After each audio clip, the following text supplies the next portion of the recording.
विधानसभा की कार्यवाही में जहां पर प्रबोधन कार्यक्रम का आगाज हो रहा है। सभा में संसदीय परंपराओं का पालन कराने में अपनी महत्वपूर्ण भूमिका निभाई है। ऐसे माननीय जगदीप धनखड़ महोदय आज आप पधारे हैं, मैं इनका स्वागत करता हूं, अभिनंदन करता हूं। साथ में मंच पर विराजमान हमारे माननीय मुख्यमंत्री महोदय, जो गरीब परिवार से पैदा होकर के और इतनी बड़ी ऊंचाइयां इन्होंने अपने जीवन में छुई हैं और जिनका हमको राजस्थान में मुख्यमंत्री के रूप में नेतृत्व करने का अवसर मिला है, ऐसे माननीय भजनलाल जी का भी मैं अभिनंदन करता हूं इस विधानसभा में। साथ ही मैं राजस्थान की जनता का प्रतिनिधित्व करने वाले समस्त विधायक महानुभावों की ओर से लोकतंत्र के इस पावन मंदिर में हृदय की गहराइयों से भी अभिनंदन करता हूं, स्वागत करता हूं। माननीय सदस्यगण, राजस्थान के गौरवमयी इतिहास में आप लोगों का नाम पंच पटेलों के रूप में स्वर्ण अक्षरों में लिखा जाए, ऐसी मैं कामना करता हूं। राजस्थान के स्वतंत्रता आंदोलन और प्रजामंडल आंदोलनों में सदैव लोकतांत्रिक मूल्यों का महत्व रहा है। विधानसभा लोकतांत्रिक मूल्यों के रक्षण और संवर्धन का माध्यम है। भारत में पंच परमेश्वर की मान्यता प्राचीन काल से रही है और आज के पंच परमेश्वर आप और हम हैं। इस तथ्य को दृष्टिगत रखते हुए हमें राजस्थान की देवतुल्य जनता की सेवा के दायित्वों का निर्वहन संपूर्ण निष्ठा के साथ करें, यह हमारा सबका प्रयास है। धर्मसभा, राजसभा तथा सभा और समिति वैदिक काल, त्रेता और द्वापर में भी प्रचलित थी। आज के समय में यह हमारी विधानसभा उन्हीं धर्मसभा, राजसभा और सभा समितियों की परंपराओं के अनुसरण में प्रचलित है, जिसकी न्याय, सत्य और सद निर्णय की समस्त जिम्मेदारियां हम सबकी साझी है। राजस्थान विधानसभा के प्रक्रिया और कार्य संचालन संबंधी नियम की एक प्रति आप सबको मिल रही है, जिससे माननीय सदस्य, माननीय मंत्री, माननीय सभापति और अध्यक्ष के दायित्वों, कर्तव्यों और जिम्मेदारियों की जानकारी आप सभी का हो। विधानसभा के आह्वान से लेकर के चलने वाली प्रक्रियाओं, बैठकों, स्थगन तथा अवसान तक की जानकारी आप सभी को रहे। इस दृष्टि से यह हमने आज का यह प्रबोधन का कार्यक्रम रखा है। राजस्थान के 16वीं विधानसभा के नवनिर्वाचित सदस्यों के लिए एक दिवस के प्रबोध कार्यक्रम का आयोजन इस अनुसार किया गया है। प्रथम बार निर्वाचित होकर आए सदस्यों के लिए तो बहुत महत्वपूर्ण है।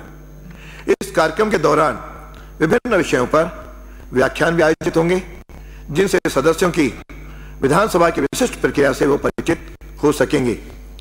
सदन में मुद्दे उठाने की प्रक्रिया, विधेयक पारित होने की प्रक्रिया, विधायकों के विशेषाधिकार आदि विषयों पर आज होने वाले सत्रों में विषय विशेषज्ञों द्वारा आपको जानकारी दी जाएगी। प्रक्रिया एवं कार्य संचालन संबंधी नियम, सदन में आचरण एवं संसदीय परंपराएं, प्रश्नकाल एवं शून्यकाल, संसदीय प्रस्ताव की जानकारी विधायकगण को होना आवश्यक है। इसलिए प्रबोधन का कार्यक्रम का महत्व बढ़ जाता है। प्रबोधन कार्यक्रम केवल नवनिर्वाचित विधायकों के लिए विधानसभा की विशिष्ट कार्यप्रणाली से परिचय होने का अवसर तो है ही, लेकिन साथ में पुराने विधायक जो समय समय पर बीच बीच में आए और गए, उनका भी एक बार स्मरण करने की आवश्यकता अनुभव कई बार होती है। इसलिए मैं समझता हूं ये प्रबोधन कार्यक्रम हम सब के लिए बहुत ही लाभदायी और उपयोगी रहेगा।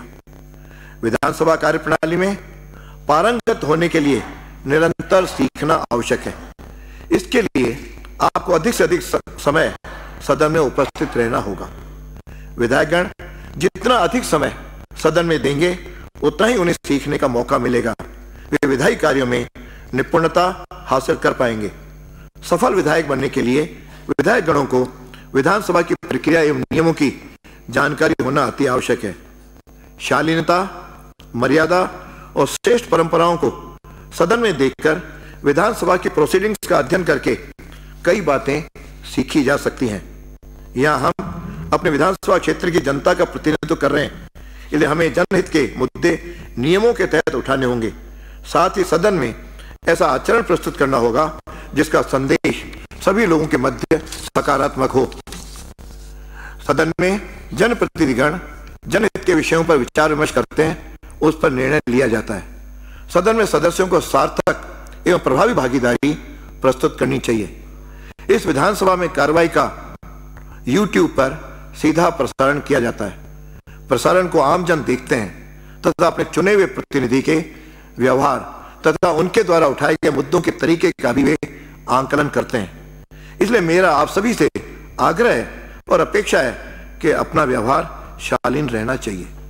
सदन में सद्भावपूर्ण वातावरण में मतभेद हो सकते हैं, लेकिन मतभेद न हो कि भावना से अपना कार्य व्यवहार बनाना चाहिए। मैं आप सभी इस महत्वपूर्ण कार्यक्रम में पूरा समय उपस्थित रहकर लाभ उठाएं, यह आप सभी के लिए फायदेमंद रहेगा। धन्यवाद। एक बार पुनः सभी नवनिर्वाचित माननीय सदस्यों का बहुत बहुत शुभकामनाएं। जय हिंद, जय भारत। धन्यवाद, बहुत बहुत धन्यवाद माननीय अध्यक्ष महोदय।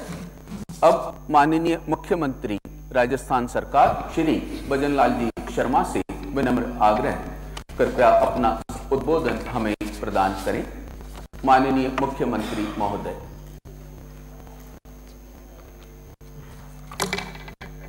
16वीं विधानसभा के प्रबोधन कार्यक्रम के उद्घाटन समारोह में हमारे बीच में हमारे अपने ही, जिन्होंने इस सदन का और राजस्थान का गौरव बढ़ाने का काम किया है, ऐसे माननीय उपराष्ट्रपति श्री जगदीप जी धनखड़ जी,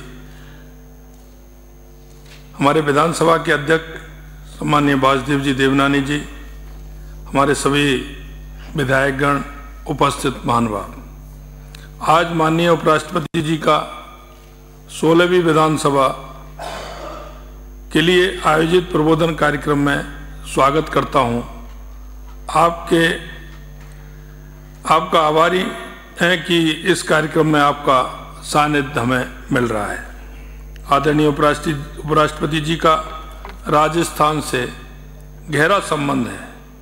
ये हमारे लिए गौरव की बात है कि आप भारत के उपराष्ट्रपति पद पर आसीन हैं।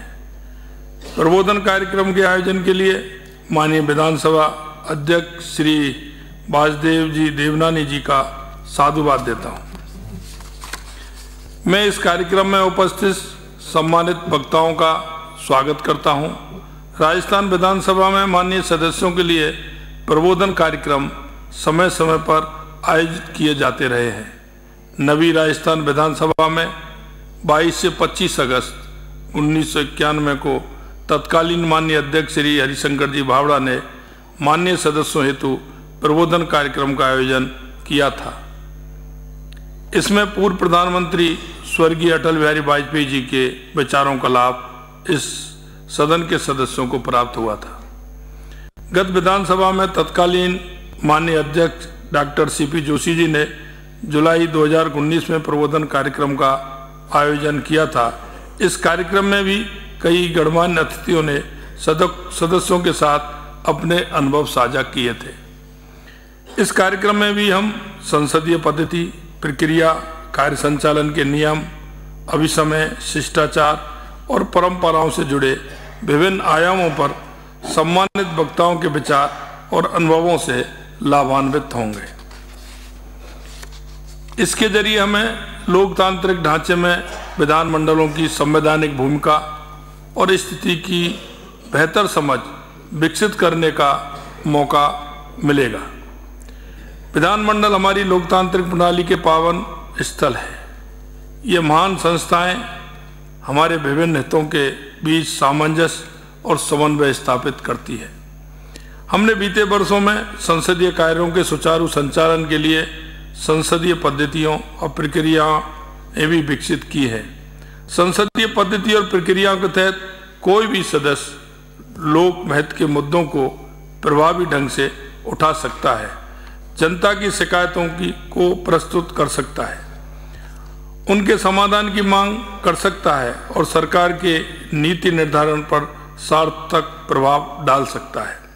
अपने निर्वाचन क्षेत्र और सामान्य हित में हमारी आवाज़ विधानसभा में सुनी जाए, इसके लिए सभी उपलब्ध संसदीय साधनों का विधिपूर्वक उपयोग किया जाना चाहिए। लेकिन हमारा दायित्व है कि हम सभा के समय बुद्धिमानी और विवेकपूर्ण तरीके से उपयोग करें। विधानसभा का समय बहुमूल्य है और इसके कामकाज का असर करोड़ों लोगों के जीवन पर पड़ता है। 14वीं विधानसभा में 990 घंटे और 15वीं विधानसभा में 1068 घंटे का काम हुआ है। हम विधानसभा को और उपयोगी कैसे बना सकते हैं, इस पर भी विचार किया जाना चाहिए। असहमति और मतभेद लोकतंत्र के अभिन्न अंग हैं और उन्हें अभिव्यक्त करने के लिए समुचित साधन उपलब्ध है। मुझे गर्व है कि हमारी विधानसभा में समस्त प्रकार के विचारों और आकांक्षाओं को समान महत्व प्रदान करने की परंपरा है। हाल में ऐसे अनेक उपाय किए गए हैं जिससे संसदीय कार्य को सहज और सुव्यवस्थित बनाया जा सके। ये सदस्यों पर निर्भर है कि वे नियमों और प्रक्रियाओं का किस तरह से सदुपयोग करते हैं और व्यापक हित में सभा को सुगमतापूर्वक संचालित करने में सहायता करते हैं। कई नई परिपाटियां और पद्धतियां भी विकसित हुई हैं जिनके रूबरू होना जनप्रतिनिधियों के लिए बहुत जरूरी है। विधायक निर्वाचित होने से पहले तक तो हमारा कार्य क्षेत्र अपने निर्वाचन क्षेत्र तक ही सीमित रहता है, लेकिन विधायक निर्वाचन होकर विधानसभा में पहुंचने के बाद हमारा कार्य तंत्र को पूरे प्रदेश तक विस्तृत हो जाता है। विधायक को इस बात का ध्यान रखना चाहिए कि वो केवल अपने क्षेत्र की समस्याओं तक सीमित नहीं रहे, बल्कि संपूर्ण राजस्थान की समस्याओं पर भी अपने विचार प्रस्तुत करें। ये सदन सबका है, ये पक्ष प्रतिपक्ष का नहीं, ये सदन हमारा है।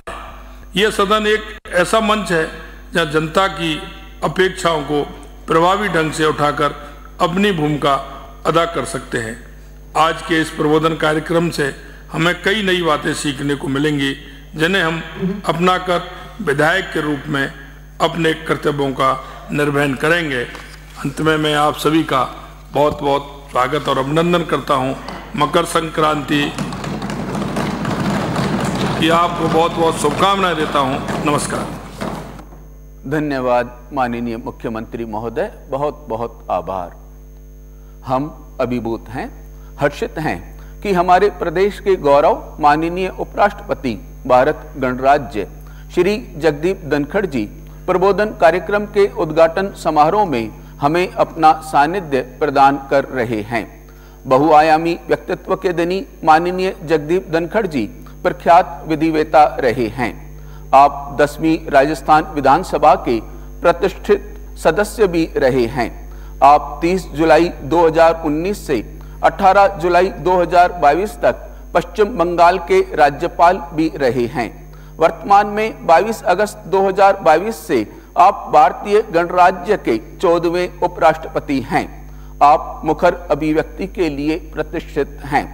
आपके विशाल, विराट, विनम्र व हृदय स्पर्शी व्यक्तित्व को सादर नमन करते हुए आपसे विनम्र अनुरोध, अपने उद्बोधन मार्गदर्शन से हमारा ज्ञानवर्धन करने की कृपा करें। माननीय उपराष्ट्रपति महोदय।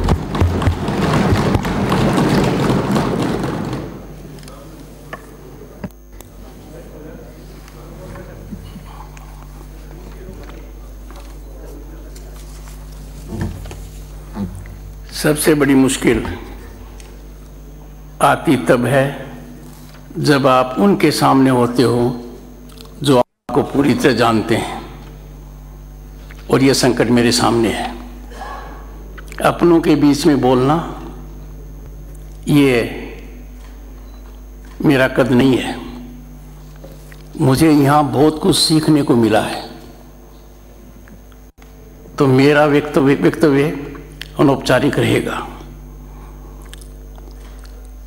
विधानसभा के अध्यक्ष श्री वासुदेव देवनानी जी, आपसे मेरा पुराना परिचय है। राजनीतिक अखाड़े में इन्होंने जितना मेरा विरोध अजमेर में किया, सार्थक रूप से किया, सदैव मुझे याद रहेगा और हमारे संबंध बिल्कुल ठीक रहेंगे। मैं कह सकता हूँ वासुदेव कुटुंबकम जो हमारी सांस्कृतिक विरासत है, हजारों साल की, दुनिया उसको पहचान चुकी है, उसका लोहा मान चुकी है और G20 में सबने देखा है, आप उसके प्रतीक हैं।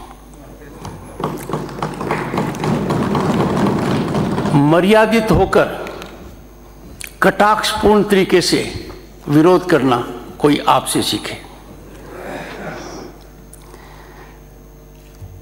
राजस्थान प्रदेश भौगोलिक दृष्टि से सबसे बड़ा है, सांस्कृतिक दृष्टि से हम अव्वल दर्जे के हैं। उस प्रांत का मुख्यमंत्री होना बहुत बड़े सौभाग्य की बात है।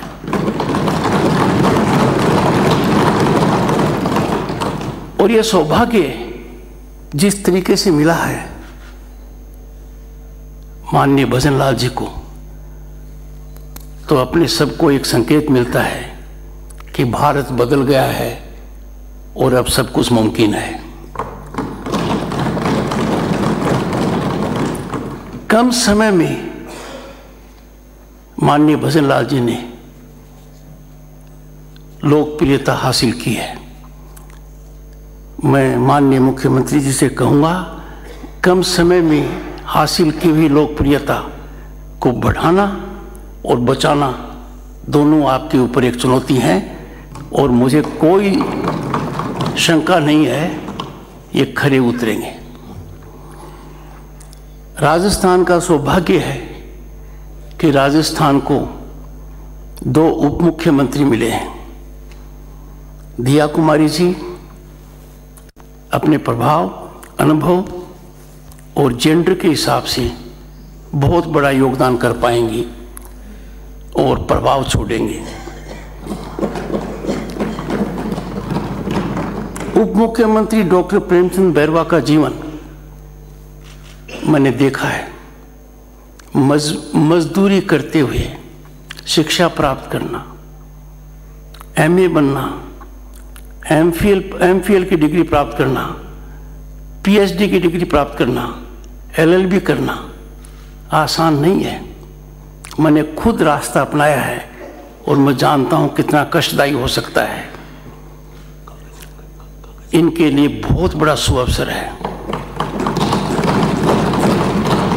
इन्होंने जो जीवन जिया है वो बहुत इनके काम आएगा और राजस्थान की जनता का निश्चित रूप से फायदा होगा। मुझे आशा थी कि प्रतिपक्ष के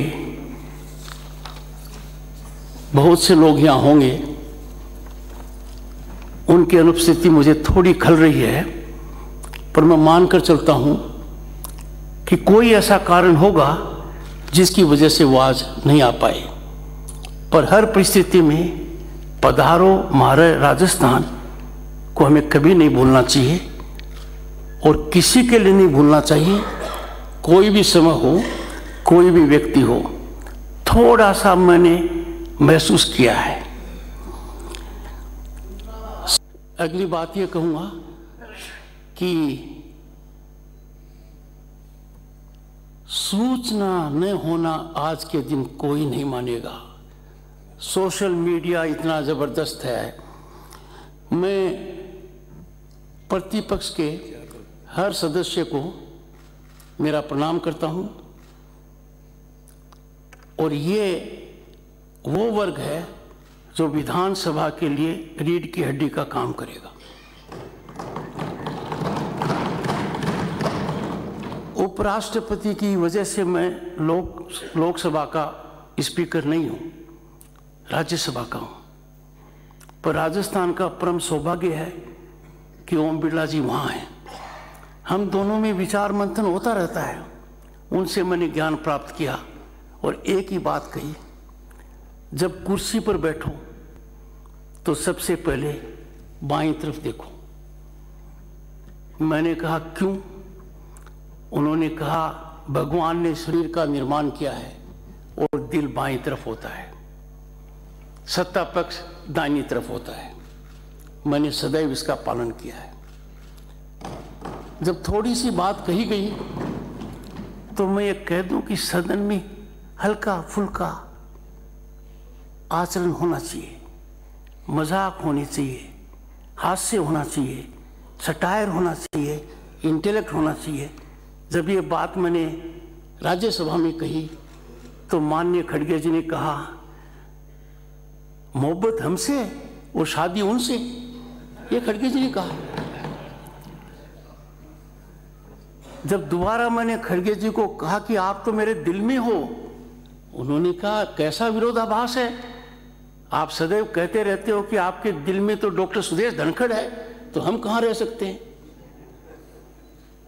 प्रतिभा की कोई कमी नहीं है, पक्ष हो या विपक्ष हो,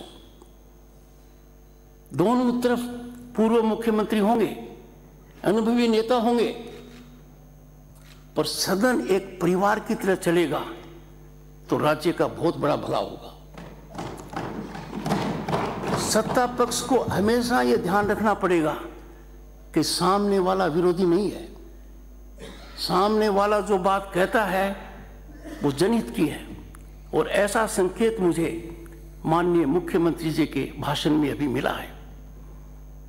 अध्यक्ष महोदय ने आचरण के बारे में बहुत कुछ कहा है, तो जो बातें मैं कहना चाहता था वो आप दोनों कह चुके हैं। तो मैंने सोचा मुझे बीच का रास्ता अपनाना चाहिए।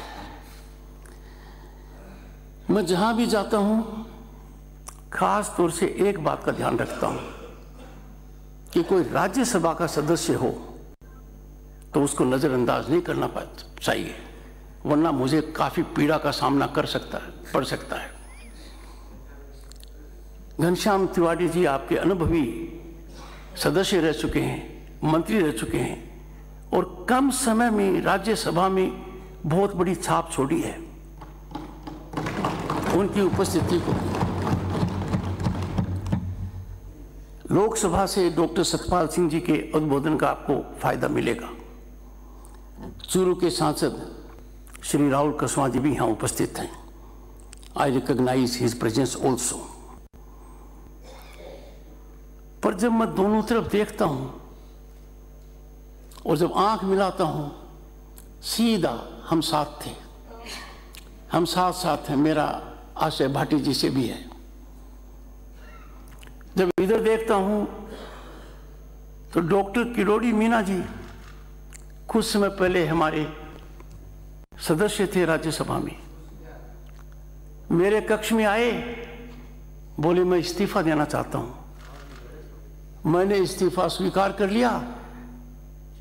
बोले सदन में कुछ बोलना चाहूंगा। मैं कुछ नहीं बोला। ये सदन में गए, सभापति महोदय, मैंने कहा माननीय किरोड़ी मीना जी, मैंने सदस्य नहीं कहा, आप इस सभा के अंग नहीं हैं, आप यहाँ आप कुछ नहीं बोल सकते, इनको झटका लगा होगा। पर मैंने नियमों का पालन किया। ये देवनानी जी आपके सामने यहाँ करेंगे। इस मौके पर मैं डॉक्टर सीपी जोशी जी का अभिनंदन करना चाहूँगा। वो साधुवाद के पात्र हैं। अध्यक्ष रहते हुए उन्होंने राजनीति से ऊपर उठकर इस सदन में कार्यक्रम आयोजित किए। पश्चिम बंगाल के राज्यपाल की हैसियत से उन्होंने मुझे यहाँ बुलाया। फर्क सिर्फ इतना था, तब उपस्थिति ज़्यादा प्रभावी थी। उपराष्ट्रपति की हैसियत से भी उन्होंने मुझे बुलाया। और अंतर्राष्ट्रीय स्तर का जब कार्यक्रम हुआ तो उदयपुर में मुझे बुलाया उन्होंने। मैंने हर बार उनको एक ही बात कही, विधानसभा का अध्यक्ष किसी दल से जुड़ा हुआ नहीं है। विधानसभा का अध्यक्ष का पहला कर्तव्य है कि वो प्रतिपक्ष का संरक्षण करे। कुछ ऐसा वातावरण बन जाता है जब हमें कठोर निर्णय लेने पड़ते हैं। पर कहते हैं ना कि खीर कितनी अच्छी है खाने से पता चलती है। और यही कारण है कि पश्चिम बंगाल के जो बहुत बड़ा प्रांत है, सांस्कृतिक राजधानी देश की कही जा सकती है, वहाँ की मुख्यमंत्री श्री ममता बनर्जी ने उपराष्ट्रपति के चुनाव में मेरा विरोध नहीं किया। तब मैंने ये बात यहाँ कही तो उस समय के मुख्यमंत्री अशोक गहलोत जी ने कहा कि जादूगर तो मैं हूं, आपने कौन सी जादूगरी ममता पर की थी? आप यदि अगर अपने कर्तव्य पर रहेंगे तो आखिर में नतीजा कभी खराब नहीं होगा। आज हम बहुत कठिन दौर से गुजर रहे हैं और भारत इतना बदल गया है, इतना बदल गया है राजनीतिक दृष्टि से, सामाजिक दृष्टि से, आर्थिक दृष्टि से, और विश्व में वो नाम हो गया है कि अब हम किसी देश के मोहताज नहीं हैं। दुनिया की 5वीं महाशक्ति होना अर्थव्यवस्था में छोटा काम नहीं है। मैंने खुद देखा है, झेला है। जब 1989 में लोकसभा का सदस्य बना, केंद्र में मंत्री था, सोने की चिड़िया कहलाने वाले देश का सोना हवाई जहाज से स्विट्जरलैंड के 2 बैंकों को गिरवी रखना पड़ा क्योंकि हमारी अर्थव्यवस्था चरमरा गई थी। आज से करीब 10-12 साल पहले दुनिया की 5 कमजोर अर्थव्यवस्थाओं में भारत था। आज भारत दुनिया की 5वीं महाशक्ति है। हमने कनाडा को पीछे छोड़ा है, फ्रांस को पीछे छोड़ा है, उनको पीछे छोड़ा है जिन्होंने सदियों तक हम पर राज किया। और आने वाले 2-3 साल में भारत जापान और जर्मनी को पीछे छोड़ते हुए या उनसे आगे निकलते हुए सकारात्मक सोच की वजह से तीसरी आर्थिक महाशक्ति होंगी। मेरे कहने का आशय यह है, इस सब का निर्माण सदन करती है। इस बहुत बड़े हवन में आपका योगदान है, नेतृत्व का है, नीति का है, पर आम आदमी का भी योगदान है। आपके सामने चुनौती ज्यादा है क्योंकि जिस गति से भारत आगे बढ़ रहा है, दुनिया अचंभित है। दुनिया सोच नहीं पाई कि क्या भारत कभी हो सकता था।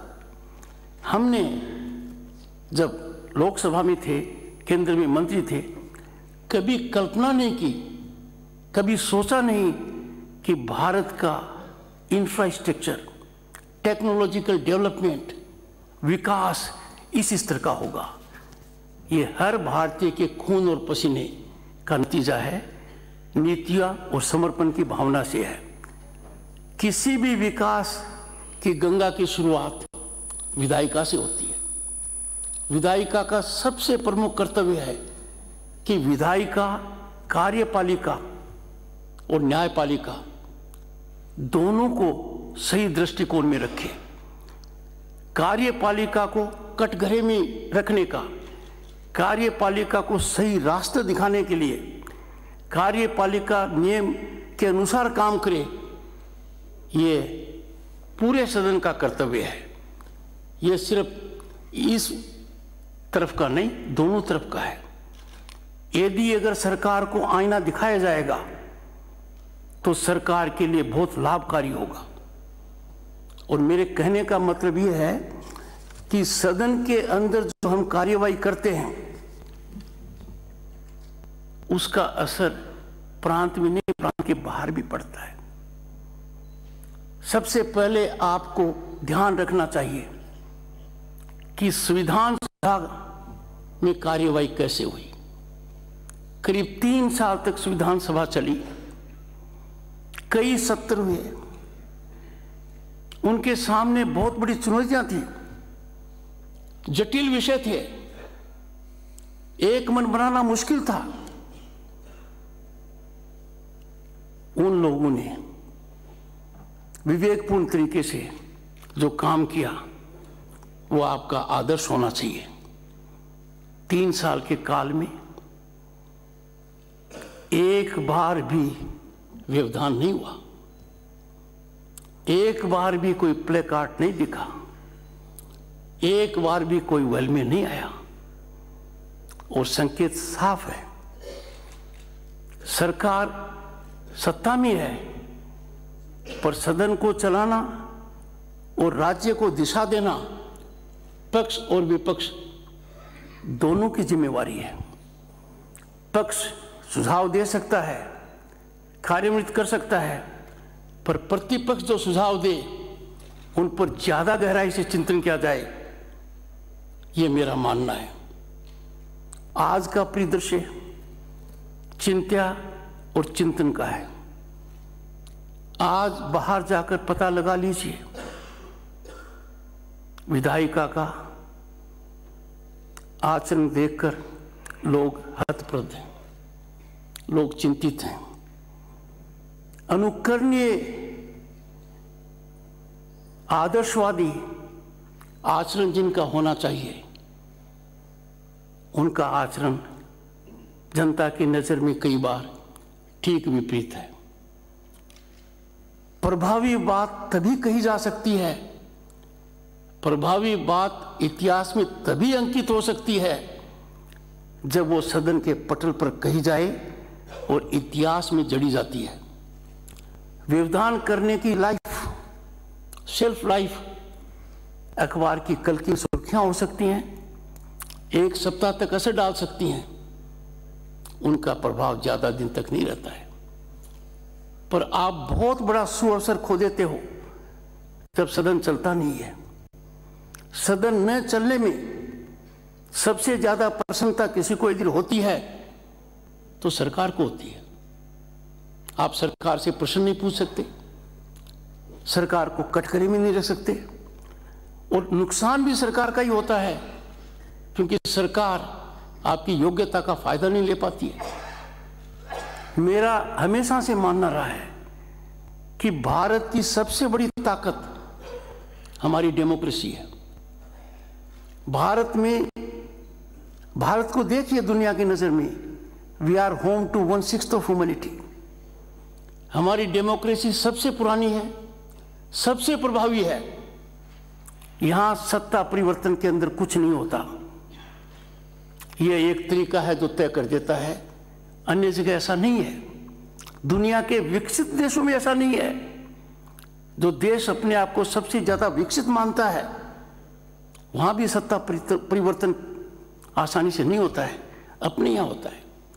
दुनिया के लिए भारत प्रजातंत्र की दृष्टि से आदर्शवादी है क्योंकि हमारी सांस्कृतिक विरासत 5000 साल की है, किसी और देश की नहीं है।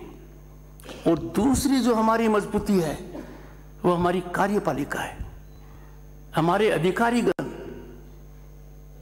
किस वजह से वहां पहुंचते हैं? वो दुनिया का सबसे मुश्किल परीक्षा पास करते हैं। उनका चयन प्रक्रिया, उनका प्रशिक्षण उनको मजबूती देता है। वो किसी भी काम को हासिल करने में कभी पीछे नहीं रहते हैं। और भारत की कार्यपालिका ने दुनिया में दिखा दिया कि यदि अगर कार्यपालिका को सही नीति दी जाती है तो नतीजे आश्चर्यजनक होते हैं। भारत ने देखा है। यही कारण है कि आज के दिन हर घर में आपको चूल्हे के बजाय गैस कनेक्शन दिखेगा। लोगों को आशा बनी हुई है कि मेरे घर में मिलों चलकर मटके पर पानी नहीं आएगा, मेरे घर में नल होगा, मेरे घर में शौचालय होगा, पढ़ाई मेरे नज़दीक मिलेगी, महिलाओं की उन्नति होगी। और ये किसी राजनीतिक मुद्दे के विषय से नहीं है, ये पूरे देश की प्रगति का वजह है। मैं आपसे ये जानना चाहता हूं कि आपके मन में क्या बात कभी नहीं आती है?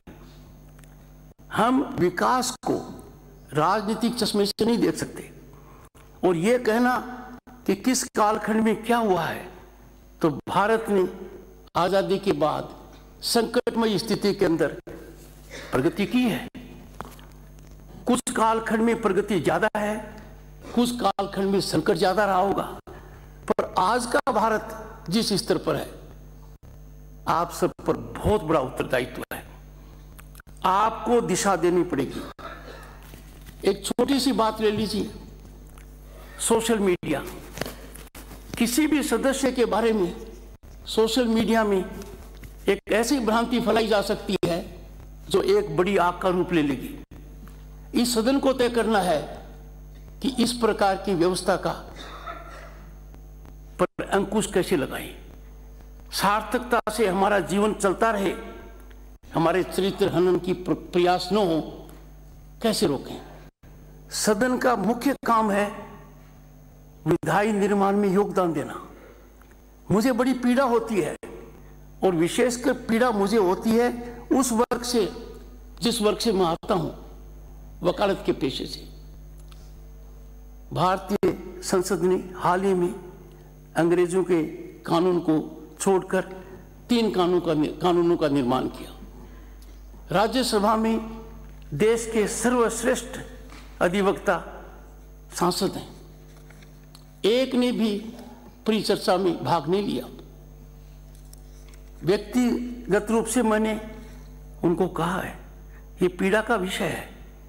जो लोग राय दे सकते हैं, मार्गदर्शन दे सकते हैं, बता सकते हैं ये बदलाव होना चाहिए, वो नहीं कर पाए। एक भी उनमें निलंबित नहीं था। सदस्य को निलंबन करना सबसे बड़ी पीड़ा का कारण है। बहुत गहराई से सोचते हैं, कक्ष में चर्चा करते हैं, उनसे विचार विमर्श करते हैं, उनके साथ भोजन करते हैं, और यही बात है कि वो कोई ऐसा भाव नहीं रखते, खासतौर मेरे लिए, कि आपने गलत किया। वो कहते हैं कि हम सीमाओं में बंधे हुए हैं, और मैं समझता हूं ये सीमाएं सदस्य राजनीतिक दल के आदेश को मानने के लिए विवश है। ये एक हकीकत है, सत्ता पक्ष हो चाहे विपक्ष हो। पर राजनीतिक दलों से भी मैं आग्रह करूंगा, सदस्यगण अपनी प्रतिभा को तभी दिखा पाएंगे, सार्थक बना पाएंगे, जब अनेक विषयों पर आप उनको पूरी बात कहने का मौका दें। हो सकता है कुछ राजनीतिक मुद्दे जिन पर राजनीतिक दलों का नियंत्रण होना चाहिए, वो राजनीति कैसे करते हैं यह विषय आसन का नहीं है। पक्ष विपक्ष का आपस में हो सकता है। आसन पर संदेह करना मैं समझता हूं कभी ठीक नहीं रहेगा। आसन पर बैठने वाला व्यक्ति दोनों तरफ देखता है। हल्की फुल्की बातें इतनी हो जाती हैं कि हमें उनको दिल पर नहीं लेना चाहिए। जब मैं राज्यसभा का सभापति बन गया था, तो उससे पहले वेंकैया नायडू जी के पक्ष में खड़गे जी ने एक बात कही कि बहुत अच्छे रहे आप, और मेरे बारे में कहा कि आने वाला मौसम कैसा रहेगा, कितना सताएगा पता नहीं। ये बात उन्होंने एक भावना से कही थी, उसका मैं 2 अर्थ ले सकता हूं। ऐसा कभी नहीं होना चाहिए। किसी बात को पकड़कर, किसी बात को लंबी खींचकर ठीक नहीं है। मेरे बारे में भी राजस्थान में टिप्पणी हुई है, मैं उनको व्यवहारिक मानता हूं।